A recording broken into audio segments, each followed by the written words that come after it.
नमस्कार दोस्तों, आज हम बात करेंगे अंतर्राष्ट्रीय राजनीति के उपागम या सिद्धांतों के बारे में। Approaches to the study of international relation. किन किन माध्यमों से या किन उपागमों से, किन अप्रोचेस से हम अंतर्राष्ट्रीय राजनीति या संबंधों को समझने का प्रयास करते हैं, जैसे कि यथार्थवाद, रियलिज्म, उदारवाद या आदर्शवाद, मार्क्सवाद, प्रकारवाद आदि को हम डिटेल से धीमे धीमे चर्चा करेंगे। आज हम इंट्रोडक्टरी लेक्चर में हम बात करते हैं कि अंतर्राष्ट्रीय राजनीति के उपागम क्या क्या हैं।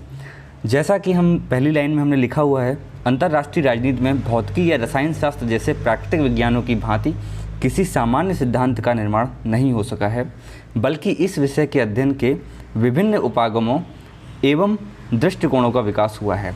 जैसा कि आप जानते हैं, भौतिकी, रसायन शास्त्र या किसी भी गणित आदि विषयों में जो सिद्धांत बनाए जाते हैं वो निश्चित होते हैं, जैसे न्यूटन का नियम, गुरुत्वाकर्षण से संबंधित नियम, या रसायन शास्त्र में जो भी कोई दो फार्मूले से मिला के कोई तीसरा फार्मूला बनाया गया है, एक निश्चित नियम पाए जाते हैं। या गणित में जैसे त्रिभुज के तीनों कोणों का योग 180 डिग्री होता है, ऐसे निश्चित सिद्धांतों का पाया जाना होता है। जबकि अंतर्राष्ट्रीय संबंध या राजनीति में ऐसे किसी निश्चित सिद्धांतों का विकास नहीं हो सका है। विभिन्न उपागमों या दृष्टिकोणों के विकास के माध्यम से हम इस सब्जेक्ट को, इस विषय को समझने का प्रयास करते हैं, जिसके माध्यम से अंतर्राष्ट्रीय राजनीति की व्यवस्थित व्याख्या करने का प्रयत्न किया जाता है तथा विभिन्न अंतर्राष्ट्रीय घटनाओं के बीच एक संबंध स्थापित करने का भी प्रयास किया जाता है। अर्थात हम जितने भी दृष्टिकोण या विकास हैं, जैसे यथार्थवाद, आदर्शवाद, इन सभी को डिटेल से पढ़ के या इनके माध्यम से समझकर हम अंतर्राष्ट्रीय संबंधों या अंतर्राष्ट्रीय राजनीति के बारे में जानने का प्रयास करते हैं। अब हम देखते हैं कि अंतर्राष्ट्रीय राजनीति या संबंध किन के मध्य होते हैं, जैसे राज्यों या राष्ट्र राज्यों या राष्ट्रों के मध्य। इनको डिटेल से पढ़ने से पहले हम जान लेते हैं कि राज्य, राष्ट्र या राष्ट्र राज्य में क्या फ़र्क होता है। जैसे कि आपको पता होगा, राज्य, स्टेट क्या होता है।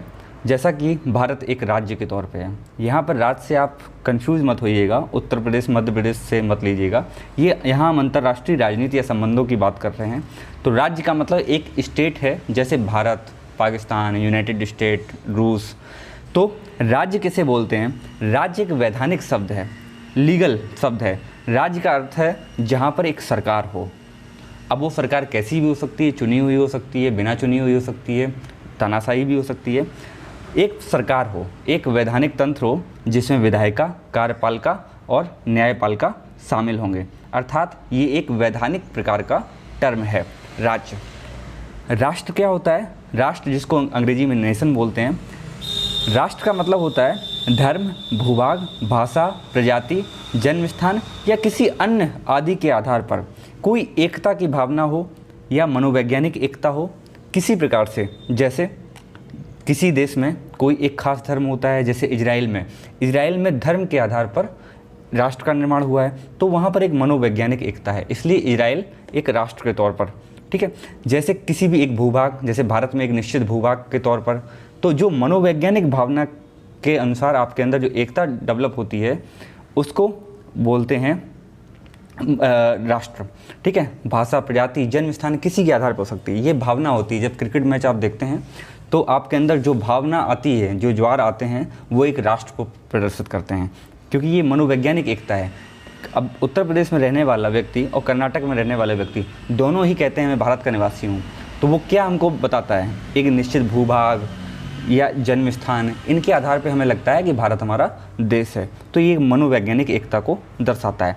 अगर राष्ट्र और राज्य दोनों को जोड़ देते हैं, मीन्स मनोवैज्ञानिक एकता को वैधानिकता, सरकार का साथ दे देते हैं, तो ऐसे चीज़ को बोलते हैं राष्ट्र राज्य। जब आप द्वितीय विश्व युद्ध के बाद चीज़ों को देखेंगे तो वहाँ पर ज़्यादातर जगह राष्ट्र राज्य का शब्द उपयोग किया गया है, क्योंकि राष्ट्र मनोवैज्ञानिक एकता के तौर पर छोटे छोटे राज्यों का गठन हो चुका था और उनमें सरकारों का निर्माण भी हो चुका था। इसी प्रकार हम लिखते हैं राष्ट्र एक भावनात्मक विचार है, जबकि राज्य लोगों के व्यवहार को नियंत्रित करता है, ठीक है। राष्ट्र एक भावनात्मक हुआ, एक इमोशनल फीलिंग हुई, साइकोलॉजिकल फीलिंग हुई। वैधानिक विचार क्या है? राज्य, जहाँ पर एक सरकार होती है, लोग सरकार चुनते हैं, या एक तानाशाही सरकार होती है, वहाँ पर नियम कानून होते हैं। राष्ट्र राज्य क्या है? राज्य प्लस भावनात्मक विचार, दोनों को मिला देते हैं तो उसको बोलते हैं राष्ट्र राज्य, नेशन स्टेट। इसके बाद हम देखते हैं स्मॉल टर्म राजनीति। राजनीति क्या है? जैसा कि आप जानते हैं कि राजनीति कहाँ पर होती है?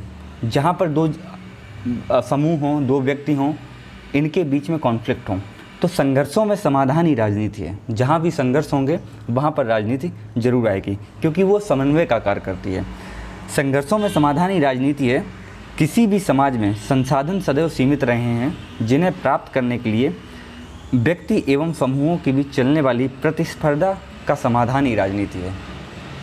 जितने भी पृथ्वी पर संसाधन हैं या पूरे ब्रह्मांड में जितने भी संसाधन हैं वो लगभग सीमित ही हैं।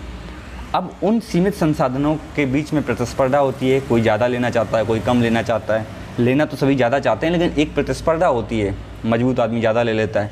तो इस प्रकार से प्रतिस्पर्धा होती है समूहों के बीच में, व्यक्तियों के बीच में।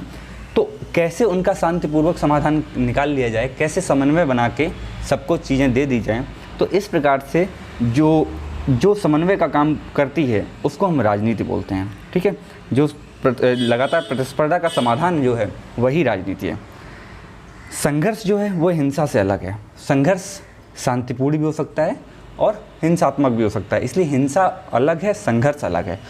जैसे कि आप कॉम्पिटिटिव एग्ज़ाम में बैठे हुए हैं तो एक संघर्ष कर रहे हैं, लेकिन शांतिपूर्ण तरीके से कर रहे हैं, क्योंकि एक नियम आधारित व्यवस्था है आपके पास।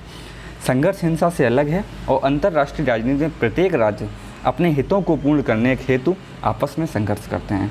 अब संसाधन सीमित हैं, जैसे मान लो यूनाइटेड स्टेट ऑफ अमेरिका है और चीन है। संसाधन सीमित हैं, सबको पता है प्राकृतिक संसाधन इतने हैं, लेकिन दोनों ज़्यादा से ज़्यादा दोहन करना चाहते हैं या ज़्यादा से ज़्यादा अपना प्रभाव रखना चाहते हैं। जैसे साउथ चाइना सी का मैटर है, यूएस चाहता है कि उसका प्रभाव रहे, चाइना चाहता है कि उसका प्रभाव रहे।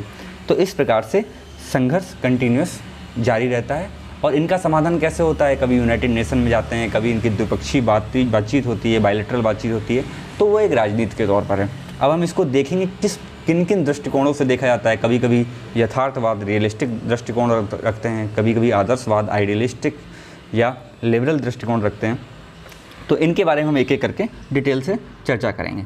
अब हम जान लेते हैं एक छोटा सा माइन्यूट डिफरेंस होता है अंतर्राष्ट्रीय राजनीति और संबंध के बारे में, इंटरनेशनल पॉलिटिक्स एंड रिलेशन के बारे में। इंटरनेशनल पॉलिटिक्स जैसा मैंने आपको बताया, राज्यों के बीच संघर्षों का समाधान जो है वह पॉलिटिक्स है। वह क्या करती है? समन्वय निर्माण का काम करती है। दो राज्य हैं, जैसे मान लीजिए भारत और पाकिस्तान, तो इनके बीच संघर्ष है। किस लिए? जम्मू कश्मीर के मामले के लिए या अन्य बातों के लिए। तो लगातार संघर्ष चलता रहता है, लेकिन बीच में समाधान भी होता है। कैसे होता है? लगातार कभी द्विपक्षीय वार्ताएं होती हैं, कभी कुछ होता है, कभी किसी मीटिंग होती है। तो समन्वय का निर्माण भी होता है, वह राजनीति करवाती है। अब समन्वय कैसे हो सकता है? आर्थिक भी हो सकता है। आर्थिक कैसे समन्वय होता है? जैसे विभिन्न देशों के बीच में WTO के माध्यम से या G20, G8 इन सब के माध्यम से आर्थिक समन्वय किया जाता है। पर्यावरणीय समन्वय भी होता है, भौगोलिक भी है। आतंकवाद पे ढेर सारे देश एक साथ आ जाते हैं। अब बात करते हैं संबंध क्या होता है। एक छोटा सा अंतर है, राज्यों के बीच राजनीतिक संबंध जब बनते हैं तो उनको अंतर्राष्ट्रीय संबंध बोलते हैं। जैसे सुरक्षा मामले के लिए संबंध पर्टिकुलर किसी एक चीज़ के लिए होते हैं। जैसे कश्मीर मामले पर भारत चीन, भारत पाक के बीच, तीनों के बीच में जो संबंध लगातार बन रहे हैं। आर्थिक संबंध बनते हैं, जैसे भारत और जापान के बीच संबंध। चाइना को कंटेन करने के लिए जापान जो है भारत से अच्छे संबंध बनाता है, यहाँ निवेश ज़्यादा करता है। चीन अगर पाकिस्तान में निवेश ज़्यादा करता है तो जापान भारत में निवेश ज़्यादा करता है। इससे आर्थिक संबंधों में प्रगाढ़ता आती है। रक्षात्मक संबंध, जैसे हथियारों का आयात। हमारी निकटता यूएस के साथ भले ही दिन पे दिन बढ़ रही है, लेकिन हमारे रूस के साथ संबंध उतने ही बेहतर आज भी हैं। कारण क्या है कि हम हथियारों का आयात जो है रसिया से करते हैं, और रसिया ने हमारा हमेशा साथ दिया है सुरक्षात्मक दृष्टिकोण से। तो भारत रूस संबंध जो है काफ़ी प्रगाढ़ हैं। सामरिक संबंध तब बनते हैं, स्ट्रेटजिक रिलेशन, जब खतरे साझे हों। जैसे इजराइल और भारत दोनों ही आतंकवाद से लड़ रहे हैं। आप देखेंगे, जब मैं आपको बताऊंगा कि जब इंडिया का वॉर किसी के साथ हुआ है, पाकिस्तान के साथ वॉर हुआ है, इजराइल ने हमेशा हमारी मदद की है। या आतंकवादी घटना होती है तो इंटेलिजेंस शेयरिंग हमेशा इजराइल भारत के साथ करता है।